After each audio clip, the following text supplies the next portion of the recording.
இப்போ புசி என்ன சொல்கிறானோ அப்படின்னா, என்னோடய ஃபோட்டோவே வந்து கிட்டத்தட்ட மார்க் பண்ணி அவனுங்கள்ட்ட தான் ஏகப்பட்ட டெக்னாலஜி இருக்குது. அது இல்லாமல் கடவுள் பஃபருமே யூஸ் பண்ணி தான் அந்த சோனியை வச்சுருக்கானோ. இதில் ஒரு 2-3 நாள் ஒரு வாரத்துக்கு முன்னாடி நான் ஒரு ஃபோட்டோ எடுத்தேன். காலையில் என் மூஞ்சி குளிக்காதப்போ எப்படி இருந்தது, அதுக்கப்புறம் சாயங்காலம் நான் குளிச்சுட்டு போய் ஒரு ஃபோட்டோ எடுத்தேன். அந்த ஃபோட்டோவை அவனுங்க மார்க் அப்படியே எடுத்து அதை ஏற்றுறதுக்குள்ளே ஒரு எடிட் பண்ணி அடித்து ஏதோ ஒன்று பண்ணி கொடுத்தானோ. அந்த முகமே பார்க்க அவனுங்கள மாதிரி வெள்ளையாக இருக்குது, அவனுங்கள மாதிரியே இருக்குது. அதாவது டேவிட் ராக்கஃபெல்லரை மாதிரி லைட்டாக இல்லை அது மாதிரி இருக்குது. காட்டி இப்போ நான் தான் அவன் தான் நான் அப்படிங்கிறானோ. ஆனால் நான் இல்லை. அப்படி இருந்தாலும் என்னோடய ப்ளட் டைப்பு காட்டும்.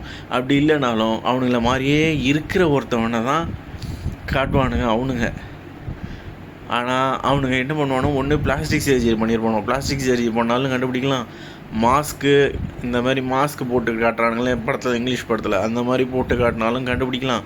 பிளாஸ்டிக் சர்ஜரி, மாஸ்க்கு, அடுத்து வேறு என்ன இருக்குது? அவ்வளோதான் இருக்குது. வேறு என்ன இருக்குது? இந்த மாதிரி தான். வேறு ஏதாவது இருந்தாலும் இருக்கலாம். ஆனால் எனக்கு தெரில. இருந்தாலும் கண்டுபிடிக்க முடியும். ப்ளட் டைப்பை வச்சு கண்டுபிடிக்க முடியும். இந்த மாதிரி ஏற்பட்டது இருக்குது. கட்சியாக என்னை கோத்துடலான்னு பார்க்குறானோ. அதுவும் என் மூஞ்சி மாதிரியே அவன் மூஞ்சை வச்சுருந்தாலும் வச்சுருக்கலாம். இல்லை அவன் மூஞ்சை என் மூஞ்சி மாதிரி ஆக்கி இப்போ வச்சுருக்கானோ என்னமோ. நான் இலுமினாட்டி அல்ல. அதேமாரி உனக்கு ஏற்றி கோத்து விட்றானோ நான் கிடையாது.